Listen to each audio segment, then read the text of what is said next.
आज मैं आपको एक भयानक और रहस्यमय कहानी सुनाने जा रहा हूँ। ये कहानी मेरी एक रिश्तेदार की है जो अपने जीवन में एक ऐसे भयानक अनुभव से गुजरी थी जिसने उनके जीवन को पूरी तरह बदल दिया।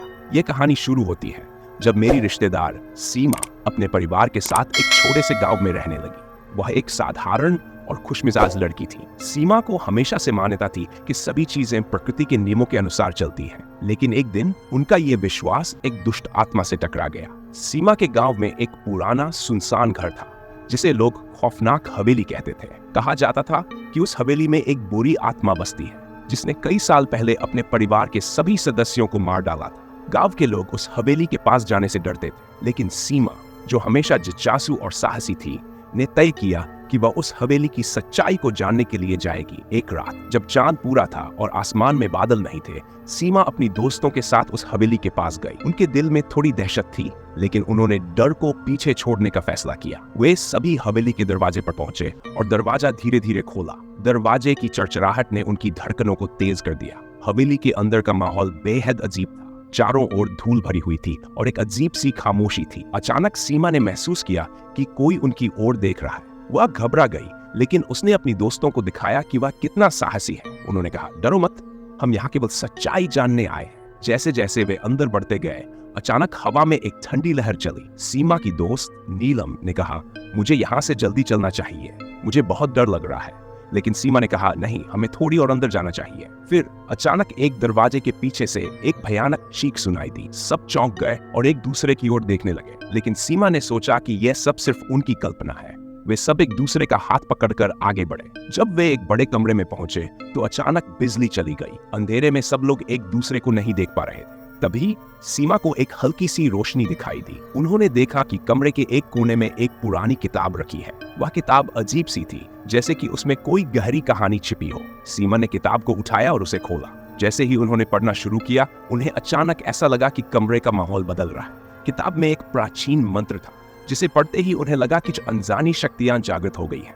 फिर सीमा को अचानक एक खड़ी आकृति दिखाई दी। वह आकृति धीरे धीरे उनकी ओर बढ़ रही थी। सब डर गए और चीखने लगे। सीमा ने कहा, नहीं, हमें यहाँ से भागना होगा। लेकिन आकृति ने उन्हें रोक लिया। आकृति ने कहा, तुमने मुझे जगाया है, अब तुम मुझसे नहीं बच सकते। सीमा और उनकी दोस्त दहशत में थी, लेकिन सीमा ने साहस जुटाकर कहा, हम तुम्हें नहीं डरते, हमें यहाँ से जाने दो। आकृति ने कहा, तुम मेरी शक्ति को पहचान नहीं पाई, मैं तुम्हारे जीवन में हमेशा रहूंगी। और तभी सीमा को एक झटका लगा, जैसे किसी ने उसके दिल को पकड़ लिया हो। वह अचेत हो गई। जब उन्हें होश आया तो वे हवेली के बाहर थी। उनकी सभी दोस्त घबराई हुई थी और कह रही थी, तुम अचानक बेहोश हो गई थी। सीमा ने महसूस किया कि कुछ तो अजीब है। उन्होंने कहा, हमें तुरंत गांव के पंडित से मिलना चाहिए। पंडित ने बताया कि उस हवेली में एक बुरी आत्मा है जो अपने साथियों को नहीं छोड़ती। उन्होंने सीमा को चेतावनी दी कि यदि उन्होंने उस आत्मा का सामना नहीं किया तो वह उनके जीवन को नष्ट कर देगी। सीमा ने अपने परिवार को बताया कि उन्हें पंडित की मदद लेनी होगी। पंडित ने एक विशेष पूजा का आयोजन किया जिसमें सीमा और उनके परिवार को भाग लेना पड़ा। पूजा के दौरान सीमा ने फिर से वही अनुभव किया।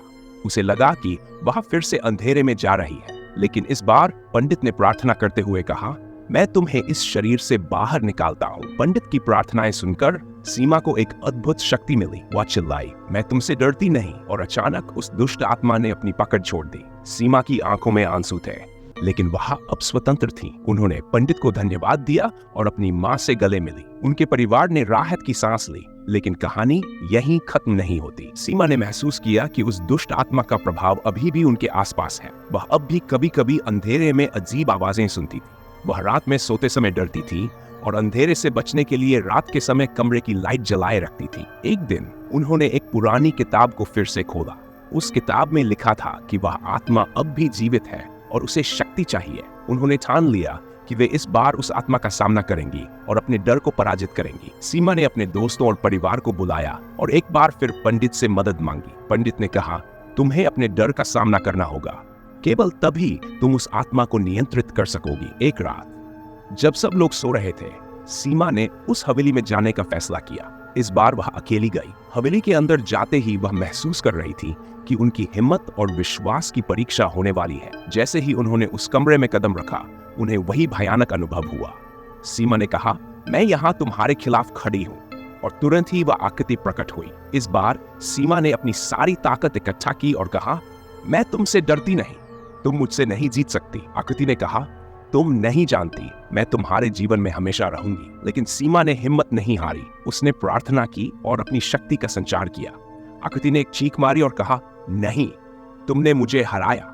और फिर एक तेज रोशनी में वह आकृति धुंधली हो गई। सीमा ने महसूस किया कि अब वह आत्मा पूरी तरह से समाप्त हो गई है। उस दिन के बाद सीमा की जिंदगी पूरी तरह बदल गई। उसने अपनी ताकत और साहस को पहचाना और वह पहले से ज्यादा मजबूत बन गई। अब वह कभी भी अंधेरे से नहीं डरती थी। सीमा की यह कहानी हमें यह सिखाती है कि बुराई चाहे कितनी भी शक्तिशाली क्यों न हो, अगर हमारे अंदर विश्वास और साहस हो तो हम उसे हराने में सक्षम हैं। धन्यवाद दोस्तों। इस कहानी के साथ मैं आपसे विदा लेती हूँ।